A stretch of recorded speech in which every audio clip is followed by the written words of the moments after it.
Se você já leu, você sabe que é Jornalismo, Praga ou Salvação, e você sabe que é o Mauro César Pereira, jornalista do UOL, jornalista da ESPN, muito mais linkado hoje em dia na área de esporte. A gente ligou pra ele e ele já está na linha.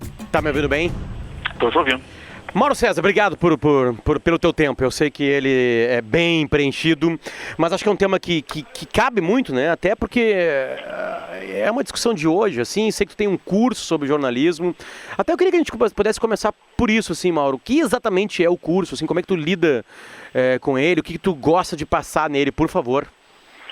Meu patrão, abraço a você, abraço aos ouvintes. É o seguinte, o curso, na verdade, foi uma iniciativa de alguns amigos que trabalham com cursos nesse formato, né, que são cursos online, e me apresentaram um projeto de realização de um curso nesses moldes, para compartilhar a experiência que a gente acumula nesses anos todos aí de jornalismo, né? E aí fizemos essa primeira experiência e está sendo bem sucedido. É um curso em que a pessoa assiste os módulos quando ela quer, como se estivesse vendo uma série, né, em streaming. Sim. Quer assistir uma aula hoje, vê uma, quer duas, três, enfim. E é voltado principalmente para quem é estudante de jornalismo, formado, mas também acho que pode ser interessante para pessoas que não trabalham na área, mas que têm interesse pelos assuntos ligados à nossa profissão. E no curso a gente tenta basicamente trabalhar, voltar à prática do jornalismo, né, tentando compartilhar experiências vividas, né? Já que a faculdade de jornalismo ela apresenta muita teoria e muito pouca prática, né? Eu dei aula durante alguns anos em faculdade de jornalismo, rádio e televisão, e sentia, quando eu era aluno, lá no passado remoto, eu já sentia isso e percebi nesse período em que atuei na área acadêmica que os alunos sentem muita falta disso, né? Muitos professores não são jornalistas, outros são jornalistas de pouca experiência em redação, que seguiram a área acadêmica, então tem pouca vivência de reportagem, de edição, de como lidar com diversas situações.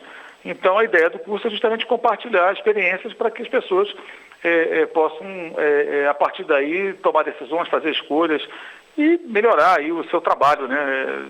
E como muita gente pergunta muita coisa nessa linha para mim, acho que para outros jornalistas também, que evidentemente, que eventualmente estão aí numa situação de uma certa evidência pela televisão, pelo rádio, pela mídia, né?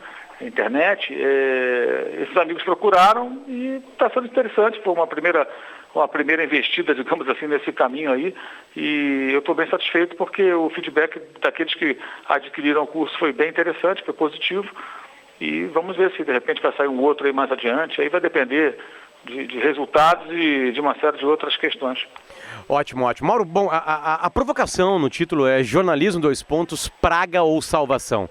Obviamente tem um monte de metáfora em cima disso tudo, mas eu queria que tu começasse trabalhando com essas metáforas, assim, se o jornalismo está uma praga, nunca foi uma praga, ou se ele é uma salvação ou não adianta ser salvação. Como é que tu enxerga isso em cima da provocação original do podcast nessa temporada? Olha, o jornalismo não é uma praga. Eu acho que a praga é quem faz o mau jornalismo, né? Aí transforma o jornalismo numa praga. E ele pode ser a salvação em momentos em que ele é feito de maneira correta, com o intuito de buscar a verdade, de procurar a verdade, se esforçar para estar próximo da verdade, né? Então, acho que o problema não é o jornalismo, o problema está em quem faz o jornalismo, né? De que maneira ele é feito, se é feito com o intuito de levar a informação correta, opinião, quando é um jornalismo mais opinativo, né, isenta para as pessoas, ou se aquilo é feito com seguras intenções, é feito com o intuito de direcionar para algum caminho, enfim, ou por incompetência mesmo, né? Então, acho que o problema não está no jornalismo, ele está nas pessoas que exercem a profissão bem ou mal, como acontece na medicina, acontece na advocacia, em todas as áreas, né? Você vai encontrar bons e maus profissionais. E acho que quando é mal feito o jornalismo, seja por conta de uma responsabilidade de uma empresa ou por conta da má conduta de um profissional, ele vira uma praga. Sim. Mas a praga acho que não está no jornalismo, a praga está em maus jornalistas. A gente nota, assim, Mauro, de novo, é um sentimento, né? Que as pessoas chegam mais... Óbvio, as redes sociais colaboram muito nisso e tu tem uma atitude na rede social de tolerância zero com a ignorância e tudo mais, mas chega muito mais na gente, jornalistas, a raiva, o ódio aos jornalistas e jornalistas, tem um pouco de razão isso. Eu não estou falando ódio desmedido, mas assim, é uma classe que se inferiorizou, se a gente for comparar com outras turmas, digamos assim, de jornalismo. Hoje, realmente é uma classe um pouco mais baixa, menos preparada. Como é que tu enxerga hoje aqui, principalmente no Brasil, a classe jornalística? Eu não acho que a classe jornalística seja menos preparada, não. Acho que o brasileiro é menos preparado. Se o brasileiro fosse mais preparado, não elegeria quem elegeu para presidente da República, né? Acho que a eleição já mostra isso. E isso não é um discurso de esquerda, não é um discurso de extrema esquerda, de extrema direita. É um discurso contra a extrema direita, que é representada porque está no poder. Eu acho que você, no primeiro turno de eleição, você tinha uma quantidade enorme de candidatos de diferentes correntes e a opção foi feita pela pior possível. Eu acho que isso é reflexo de um certo desconhecimento. Eu vejo assim, algumas manifestações de eleitores e tem muito fake na rede social. A rede social não está muito preciso, né? Muito fake, muito robô, muita gente que está ali com algum intuito, mas assim, a forma como algumas pessoas defendem, inclusive, o que elas fizeram nas urnas, é até contraditória, né?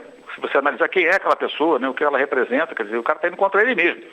E eu acho que então o jornalismo ele é vítima, no caso, da falta de conhecimento, de estudo, de cultura, de informação do brasileiro, né? Nós vivemos um país hoje onde parte do poder supremo, digamos, a defesa, por exemplo, de que não é preciso estudar geografia, que história é bobagem, que filosofia não serve para nada, ou seja, não vamos aprender a pensar, a adquirir conhecimento, nada. Temos que ser todos o quê? Idiotas teleguiados. Bem, isso interessa alguém, sempre interessa alguém.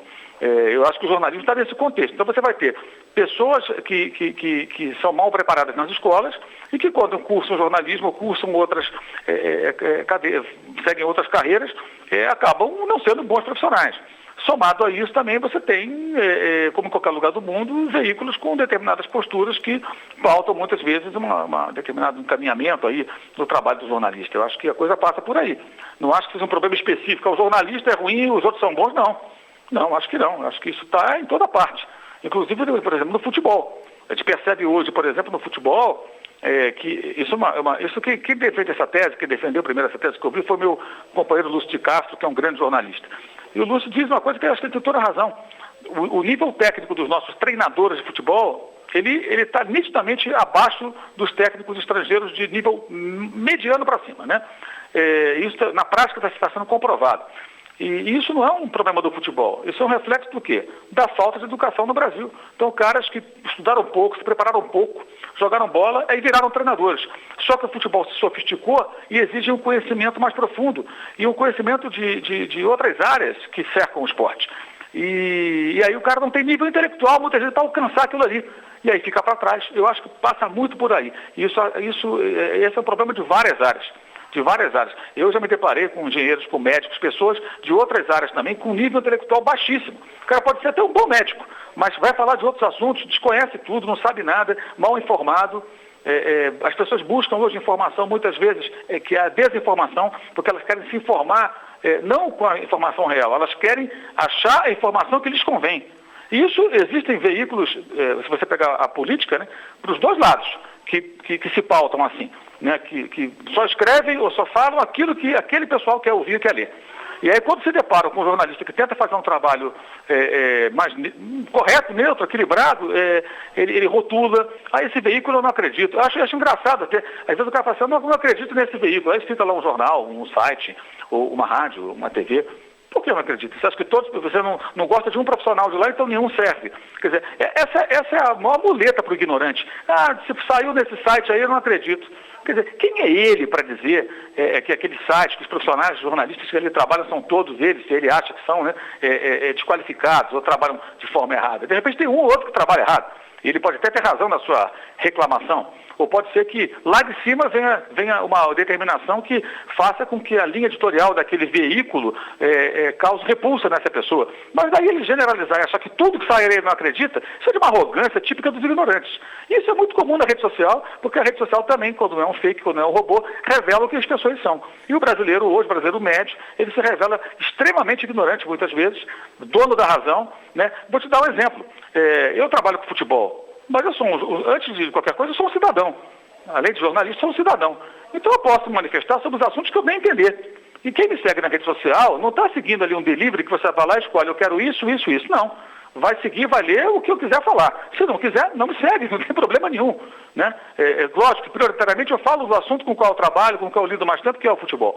Mas isso não significa que eu tenha que ser um alienado, que eu tenha que me privar do meu direito de me manifestar sobre questões políticas, sociais, entre outras.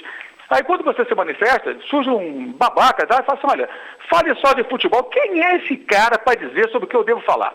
Com que direito esse imbecil ele vai dizer para mim sobre o que eu devo falar? Ou sobre o que você deve falar? Ou sobre o que o nosso ouvinte deve falar? Cada um, dentro de um ambiente democrático, acho que a gente ainda vive um ambiente democrático, né? Diz aquilo que pensa. Concorda, discorda, se não gosta, não segue, não lê, não acompanha. Tudo bem. Ah, mas eu gosto quando você fala de futebol. Então quando você vê que eu estou falando de outro assunto, você me ignore. Agora, ordenar, determinar que você não pode falar sobre... Com base em quê? Esse cara que é um cientista político, é um especialista no assunto, que ele conhece a política e eu não posso falar de política? Ou é um cara super preparado para falar das questões sociais que ele pode falar e eu não posso falar? Que história é essa? Isso é típico dos imbecis, dos ignorantes. E eles estão por aí. Minoria, não é a maioria. Mas são barulhentos em alguns momentos. Então, acho que num ambiente como esse, numa sociedade maluca como a nossa sociedade atual, eu acho que você vai ter essas várias situações. E o jornalismo está no meio disso tudo. Acaba sendo contaminado, acaba sendo prejudicado, acaba sendo atrapalhado por maus profissionais e também por tudo isso que envolve a falta de preparo, às vezes, das pessoas, né? E o pior, o cara muitas vezes é despreparado e acha que sabe sobre tudo. Ele acha que ele é expert em tudo. O cara nunca leu um livro na vida, mal estudou, não se interessa por assunto nenhum, mas ele acredita em alguns princípios ali e acha que sabe sobre tudo. Ele acha que o cara que se informa do WhatsApp e acha que sabe mais do que qualquer outra pessoa. Isso é de uma arrogância típica do brasileiro médio ignorante que a gente vê por aí hoje e ele se manifesta nas redes sociais. Humberto Eco disse que agora chegou, né? Chega em todo mundo a ignorância, a idiotia e tudo. Eu não sei se existe um profissional no Brasil que contra-ataca como o Mauro César, como você, Mauro, esse tipo de ignorância. Aí eu tô falando não a ignorância de não saber, a ignorância agressiva. Quando é que tu tomou essa decisão, Mauro?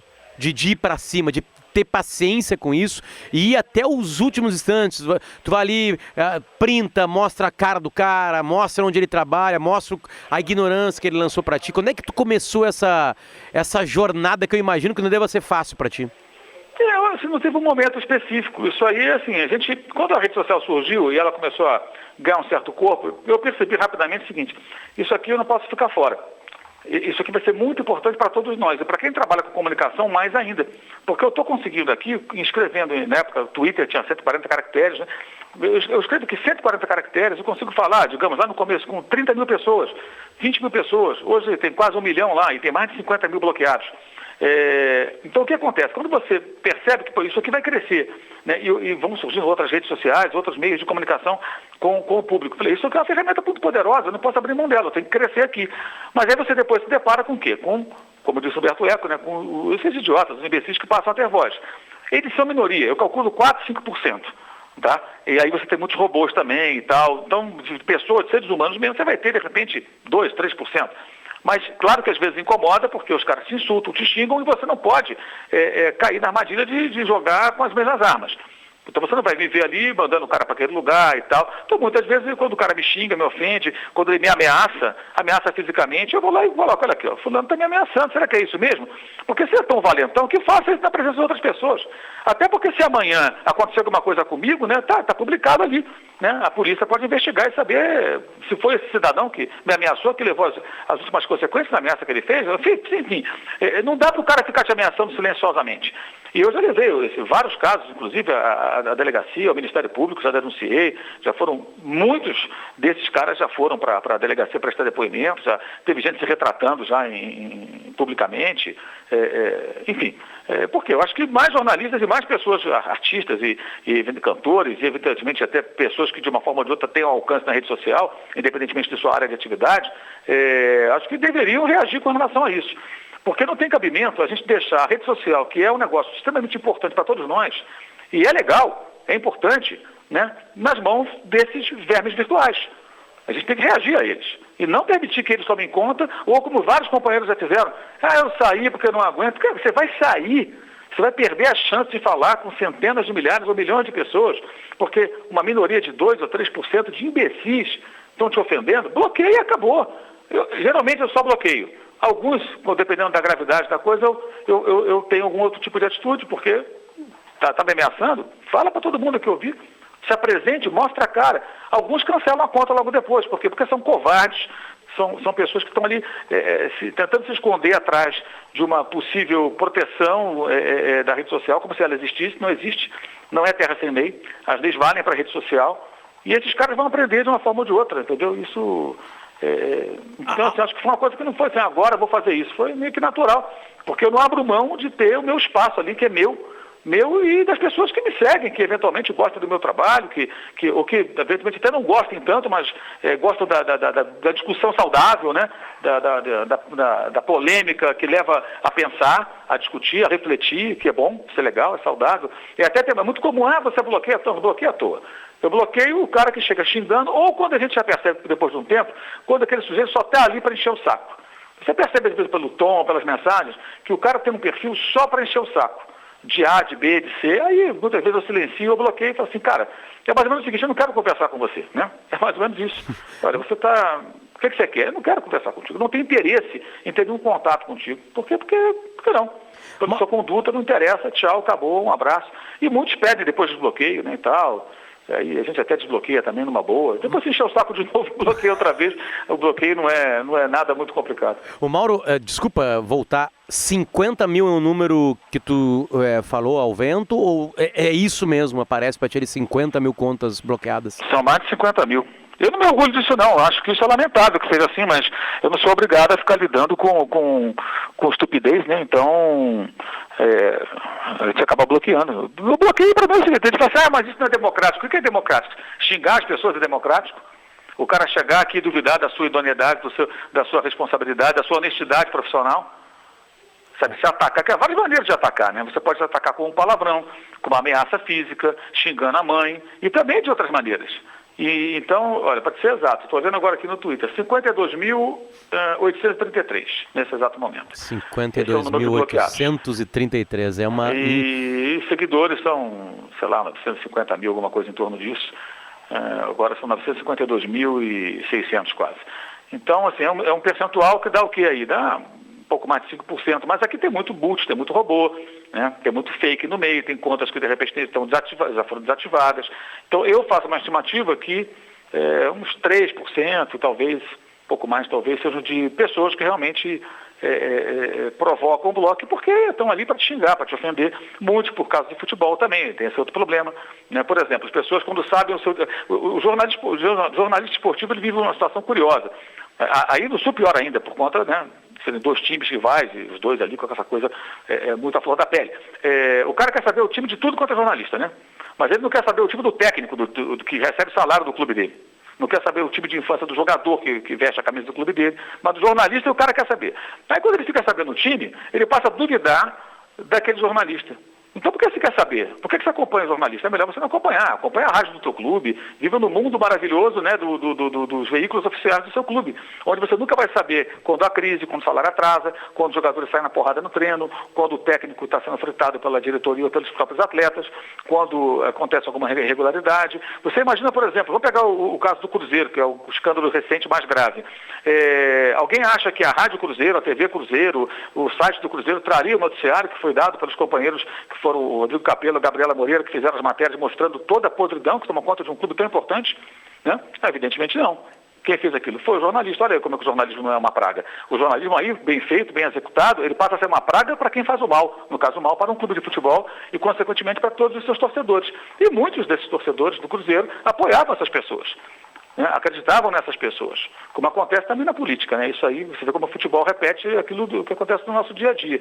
Então, no meu caso específico, né, quando as pessoas passaram a saber o meu time, é muito comum o cara achar, você está sendo clubista, não sei o quê. Um caso muito engraçado, por exemplo, quando eu critico o técnico de um outro time, o trabalho feito por um técnico. Eu falo, você está sendo clubista? Não, se eu estivesse sendo clubista, eu diria que o trabalho ruim daquele técnico é ótimo, maravilhoso, para que ele continuasse lá, fazendo muita bobagem e para que o meu time se beneficiasse disso, correto? Por exemplo, digamos que eu fosse gremista, aí o Internacional tem um técnico fazendo um péssimo trabalho. Eu vou falar o quê? Não, é ótimo técnico, continua lá, sempre assim, porque se eu torço pelo Grêmio, eu quero que o Inter fique mal. Isso é ser clubista. Agora, se eu torço pelo Grêmio e falo, olha, esse técnico do Inter não dá, péssimo trabalho, o Inter tem que providenciar rapidamente uma mudança. Ou um jogador que vai mal, eu estou colocando justamente de lado a minha paixão clubística para fazer bem o meu trabalho, que é a minha outra paixão. É uma paixão até muito mais importante do que pelo clube de futebol, porque é dela que eu vivo, que é o jornalismo. Então as pessoas fazem muitas confusões, isso gera também muita agressividade. E aí quando isso acontece, aí eu dou logo um bloco, eu não vou ficar aqui sendo xingado por hordas virtuais de sujeitos sem qualificação, entendeu? Eu não estou aqui para isso. E como é que isso vai na tua vida real? Tu consegue desligar? Obviamente que o trabalho jornalístico ele é quase que inteiramente o dia, né? Porque tem que observar a partida de futebol de noite, mesmo tendo que... Aí tem viagens. Tu consegue desligar com a tua família, com as pessoas que tu gosta, quando vai para um restaurante, tu tem um botão de off, assim, essa raiva toda é esquecida e fica ali dentro do smartphone. Como é que tu trabalha com isso? Porque é muita agressividade, tu consegue desligar dessa agressividade? Olha, assim, acho que é uma questão de você procurar não ficar em contato com o tempo todo, né, com essas pessoas, digamos assim. É tentar se afastar em alguns momentos. Eu, às vezes, fico um bom tempo sem olhar, sem ler. Às vezes eu estou só tuitando o que está acontecendo e sem me preocupar em ler o que as pessoas estão escrevendo, num momento de muita agressividade. Então, basicamente é isso. Mas, assim, o mundo virtual não toma conta da gente o tempo todo, né? É que nem aquela história dos trade topics, né? Às vezes a pessoa fala, tá do trade topics e tal. O que aquilo representa de fato? É algo que está fazendo sucesso num universo pequeno, em um determinado momento, né? Eu acho que às vezes a gente exagera um pouco na importância dada também às redes sociais. Tem relevância, são úteis, mas também a vida não se resume a elas, né? Sim. Bom, Mauro, eu fiz essa pergunta para todo mundo. Eu acho que é interessante porque tu pegou uma movimentação em cima disso, que é a expressão politicamente correta, né? Algumas coisas, se a gente pega no passado, tem jornalistas falando coisas que hoje não se aceitariam, né? E aí algumas com tremenda razão. Como é que tu lida diariamente com essa transformação? Assim, como é que tu encara o politicamente correto? Ele é só bom, ele é exagerado, ele é só ruim? Como é que tu lida com isso? Bem, eu acho que o politicamente correto é um problema sério na nossa sociedade hoje, né? Porque ultrapassa os limites, é uma vigilância contínua e insistente, irritante até com relação a, digamos, até coisas que são normais, que não são, digamos assim, graves e que são tratadas muitas vezes como se fossem pecados mortais. Assim, eu lido como acho que todo mundo lida, né? Eu tento fugir do politicamente correto. Acho que ele não traz benefícios, traz mais problemas e mais frustrações do que outra coisa, mas não tem muito como evitar, né? Porque a sociedade ela é muito hipócrita muitas vezes e ela se agarra no politicamente correto, né? Mas tu já deixou de falar, Mauro? Tipo assim, não vou falar porque eu sei que eu vou ser atacado? Tipo assim, já teve que se calar, tu mesmo te censurar? Em alguns momentos você até evita, né, tocar em certos assuntos que você sabe que a perturbação vai ser tamanha que é melhor deixar para lá, né? Isso acontece. Isso evidentemente acontece. Em alguns momentos você fala, não vou nem tocar nesse assunto aqui porque você vai trazer tanta dor de cabeça, sabe? Ou seja, é escolher as brigas certas, né? Entendi. Acho que passa por aí, tentar escolher. A gente sempre consegue, mas tentamos. E a patrulha que te segura ou o profissional Mauro César também lidou com isso, aprendeu com isso, viu que o mundo mudou e o mundo te forçou? Porque às vezes a experiência, a tranquilidade, a idade... Eu acho que é mais a gente entender os movimentos, as coisas que vão se modificando, né? Tem mudanças que são para melhor, por exemplo, a tolerância com o racismo, ela diminui a cada dia. Isso é muito bom. Eu não entendo isso como politicamente correto, entendo como evolução da sociedade. Aquilo que antes era considerado, isso é bobagem, é assim mesmo, agora as pessoas falam, peraí, não pode, isso aqui não dá. Você não pode tratar as pessoas dessa maneira. E isso acho que isso é saudável. Agora, eu acho que politicamente correto é a chatice, achar que toda brincadeira tem que ser tratada como se fosse uma coisa gravíssima, ver problema em tudo, né? Tudo problematizar coisas pequenas. Isso acho que passa pelo politicamente correto. Mas existem algumas reações, algumas mudanças que são positivas. Eu acho que a gente tem que entender isso. Mas, no geral, acho que o ideal é você tentar, de certa forma, entender como as coisas estão acontecendo e entender as mudanças também. Isso aí é obrigação de todos nós, né? Não só agora. Na história da humanidade, que sempre foi assim, né?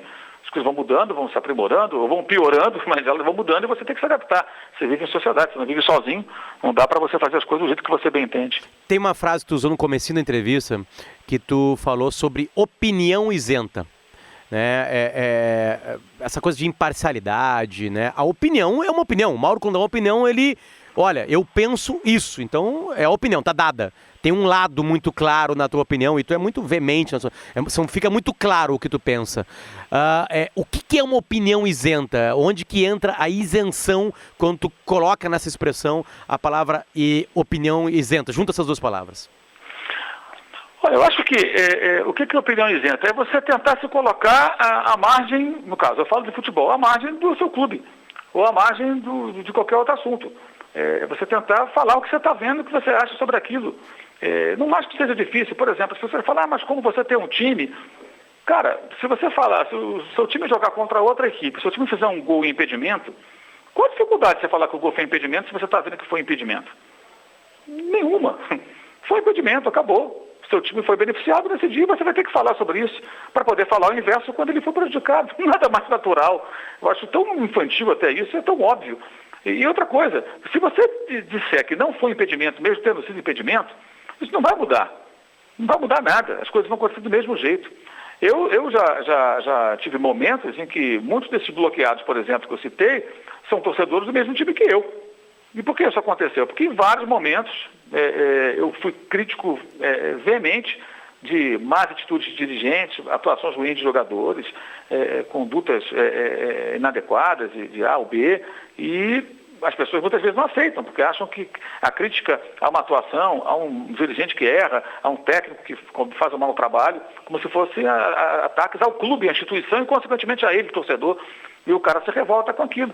Então, a questão é essa, é você tentar sempre tratar do assunto que é tema da sua análise sem se contaminar pelas suas preferências. Agora, como fazer isso? Para mim isso é muito simples, entendeu? E assim, quem me conhece e acompanha sabe, porque foram tantas as vezes que eu critiquei o Flamengo, que é o meu time, tantas as vezes, e até hoje, não tem um jornalista no Brasil que cobre, por exemplo, duas coisas com relação ao incêndio do Ninho do Urubu. Uma solução para as famílias, tá? E outra, justiça. Justiça. Quando fez um ano agora, ninguém fez o que eu fiz. Eu entrevistei todos os advogados das famílias que não tiveram acordo com o Flamengo até hoje, e entrevistei a Defensoria Pública do Rio de Janeiro, o Ministério Público do Rio de Janeiro e o Flamengo. E publiquei no meu blog no UOL entrevistas durante 8 dias, com todas as pessoas, uma atrás da outra. Ontem mesmo, estamos gravando hoje, publiquei no meu blog o quê? Uma notícia importante. O inquérito policial já voltou para o Ministério Público do Rio e até o dia 20 o Ministério promete sugerir que pessoas, no plural, sejam indiciadas como responsáveis pelo incêndio. E eu não sou um jornalista policial hoje, sou um jornalista de futebol. Mas, antes de tudo, eu sou um jornalista. E esse assunto está ligado ao futebol, ele é importante, ele mexe com o interesse do público que me acompanha, e eu acompanho e vou atrás. Então, assim, a quantidade de dirigentes do Flamengo, ex-dirigentes que não gostam de mim, também não é pequena. Por quê? Porque eu tenho que criticar, eu critico, não existe esse negócio. Agora, o cara que é bobo, né? Você é Flamengo, você defende, esses são os bobões que não prestam atenção em nada. Ou porque estão acostumados com os jornalistas que têm uma outra conduta, de torcedor, que torcem incondicionalmente. Então, é isso. Mas esses eu nem tento explicar, porque como é que eu vou explicar para um sujeito que intelectualmente não consegue juntar Lé com Cré, que a minha conduta jornalística é essa? Não adianta explicar. Eu não tenho que ficar explicando. Ele é que tem que prestar atenção. Ou então me ignorar. Entendeu? Procurar a turma dele, o tipo de profissional que ele prefere e tal. E não encher o meu saco. Eu penso assim, ninguém é obrigado a acompanhar nada. Eu mesmo não leio textos de algumas pessoas porque não curto o trabalho, não gosto da linha de pensamento em qualquer área. E muitos certamente não acompanham o meu trabalho porque não gostam. É a maneira mais honesta de lidar. Não gosta, não acha legal, está em desacordo, acha ruim, não acompanha. Tudo bem, é a mesma coisa. Se você não gosta de macarrão, tu não vai numa cantina italiana. Se você não come carne, tu não vai na churrascaria. É assim e a vida segue. Mauro, tu falou da academia, né? Das escolas de jornalismo, né? De um afastamento com a realidade. Essa é a tua opinião? Elas não estão colocando profissionais que vão lidar com algo que eles realmente aprenderam lá na academia? Eu estou fora da vida acadêmica há alguns anos, mas durante toda a minha experiência, como aluno lá nos anos 80 e como profissional, como professor, né, que foi na década passada, até um pedacinho dessa agora, a minha experiência sempre foi assim, de que a faculdade ela não prepara os profissionais, porque ela a faculdade de jornalismo no Brasil tem muito pouco de prática.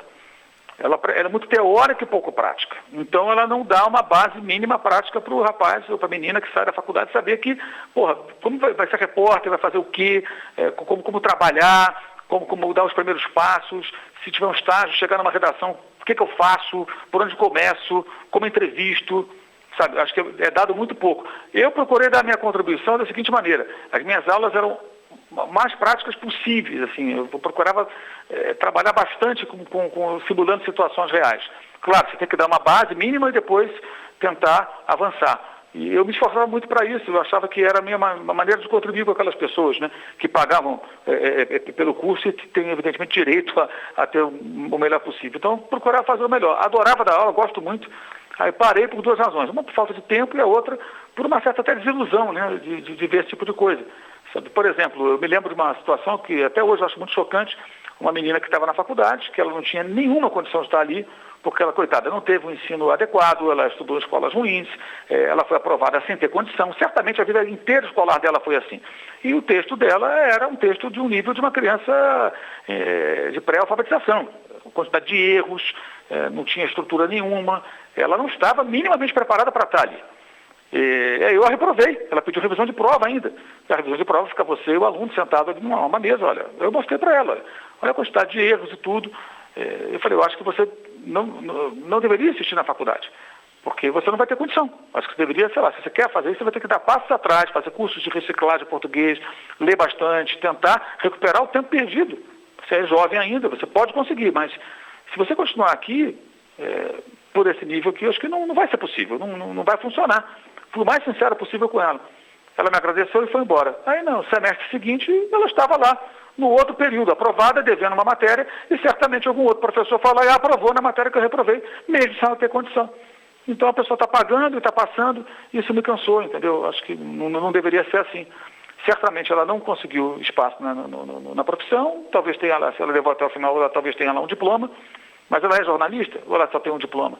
O dinheiro que ela colocou ali, será que ela poderia ter investido em outras coisas que fizessem a ela ter mais conhecimento, um preparo para a vida, uma outra profissão que ela pudesse exercer? Porque não tinha a mínima capacidade. E não era uma questão de QI, de inteligência, não. Ela não foi preparada minimamente, porque o ensino no Brasil é ruim, muitas vezes é péssimo, e ela certamente passou por escolas, não sei se particulares ou públicas, que não a prepararam, simplesmente a aprovaram. Foram aprovando, e a faculdade também aprovou, que também é um erro, evidentemente, porque ela não tinha condições mínimas para isso. E é chocante isso, porque a pessoa está ali se enganando. E sendo enganada por uma instituição, no fundo, né? No fundo é isso, porque está recebendo um dinheiro e aquela pessoa não vai ter condição.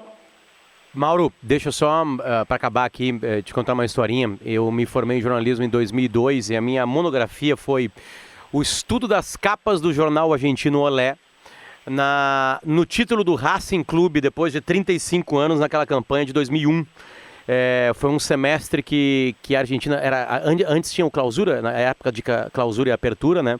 E o Racing venceu depois de 35 anos, e aí eu mostrei, óbvio, uma monografia que o jornal Olé dava mais espaço conforme as vitórias. O Racing não ganhava, não tinha, e aí foi crescendo, eu mostrei aquela obviedade lá. E eu fico muito feliz que tu também, na Argentina, tem esse carinho pelo Racing Clube, e só queria dividir isso contigo, uma coincidência das nossas vidas e um carinho pelo Clube Argentino de Avejaneda. Só isso.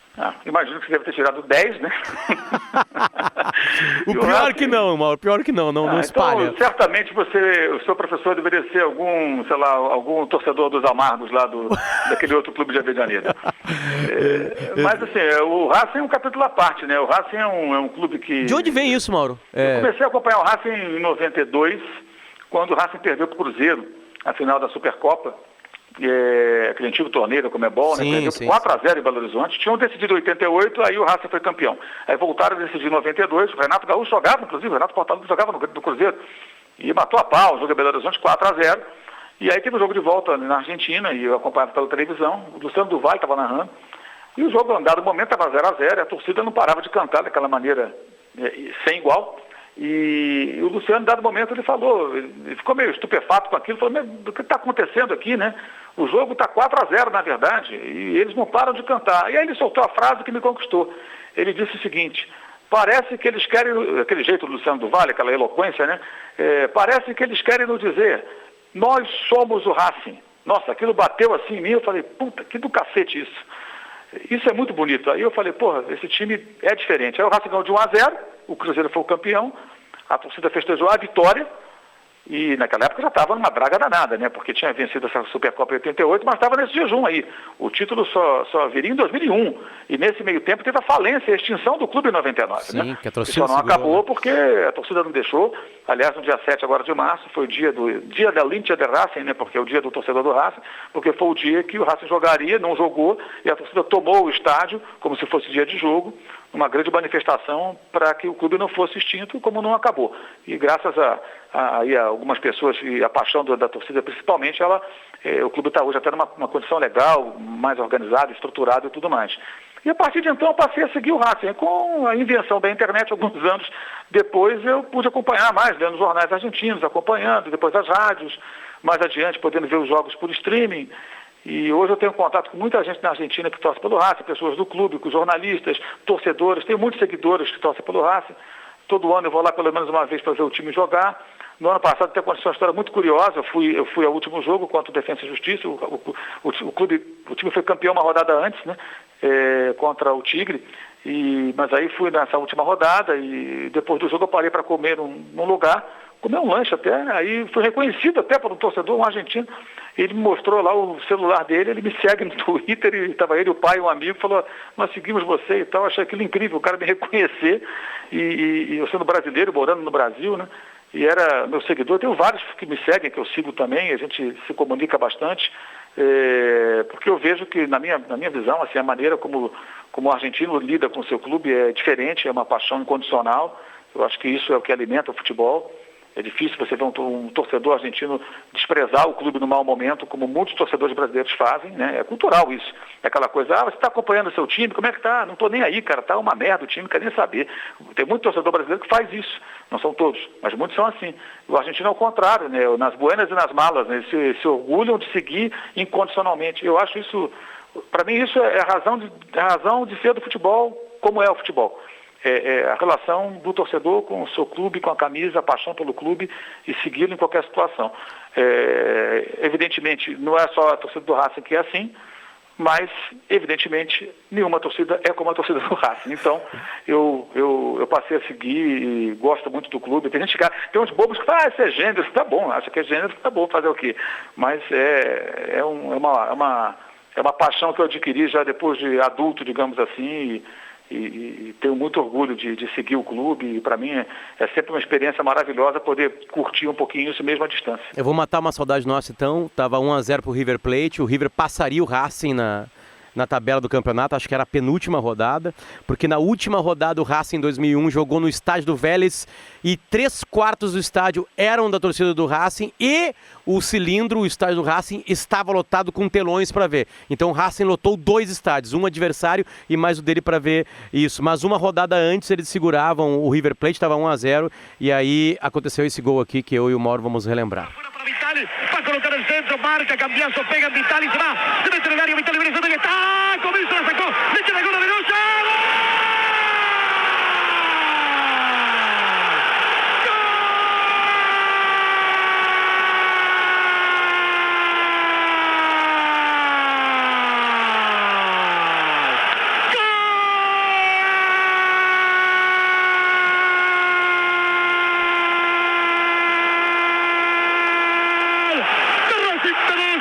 Venosa la clavó en un ángulo de zurda a los 41 minutos y medio del segundo tiempo. El centro de Vitali descolgó como pudo el flaco Comiso. La pelota quedó picando en el área para Mateo, para Venosa. Entró el colombiano para reventar de zurda. Le quemó el arco a Comiso. Se lo dio vuelta. Eles narram pra caralho, né, Mauro? Demais, né? É uma emoção diferente, né? Ainda mais um jogo desses, né? Inclusive uma das músicas da torcida do Racing frisa isso, né? Lenamos dos canchas no mesmo dia, né? enchemos 2 estádios no mesmo dia, né? Que foi o dia do título de 2001, com a presença de Milito, né? Diego Milito nessa campanha, ainda garoto, ele vai para o exterior, vira ídolo da Inter de Milão, faz gol em final de Liga dos Campeões e volta em 2014 conduzir o time ao título, e agora como dirigente foi campeão argentino também na temporada passada, né? Exatamente. O Vasco foi campeão em 2019 e agora 2020 foi campeão Boca. Aliás, o Racing ano passado ganhou 2 taças, o que não acontecia desde os anos 60, né? Porque foi campeão argentino e campeão da Supercopa da Superliga. E por uma incrível coincidência, estavam no River Plate nesta partida o Cudê na lateral e o D'Alessandro, hoje funcionário, entre aspas, do Cudê no Inter aqui de Porto Alegre. É verdade. Mauro César, muito obrigado pelo carinho, pelo teu tempo. Acho que eu tomei até demais ele, mas as pessoas adoram. O podcast é uma linguagem muito legal, porque a gente pode falar o tempo que a gente quiser, obviamente o que o convidado possibilitar que a gente fale, e são conversas gravadas eternas. Eu tento até tirar os time marks, assim, né? Tipo assim, não interessa onde a gente está. Acho que esse papo aqui vale para ser ouvido em qualquer época, até pra gente ver como é que a gente pensava, né, em 2020 o jornalismo. Obrigado pelo teu carinho e pela tua atenção. Eu que agradeço a oportunidade de conversar com a galera e estou sempre à disposição. Forte abraço a todos. Valeu, até mais. Tchau, tchau. E assim foi na gravação o senhor Carlos Couto, que transforma este produto no produto de áudio mais legal do Brasil. Tá tudo bem ali, é perfeito, né? Tem edições, Potter? Não, tem arrumar a voz. Às vezes eu tô gritando, às vezes o entrevistado grita demais, eu falo mais baixo, a gente arruma só os volumes ali pra você ouvir isso em qualquer fone de ouvido, sem fone de ouvido, e ter essa perfeição de áudio aqui. E o jornalismo, praga ou salvação, volta a qualquer momento. Na verdade, não sei se volta ou não, porque você não sei como é que você está escutando e quando você está escutando. Mas tá aqui. Existe um trabalho em andamento. Esse trabalho em andamento está rolando em fevereiro e março de 2020. As épocas que estamos gravando. Curta bem. Tomara que ele seja atemporal e a gente possa trazer uma discussão bem séria sobre jornalismo.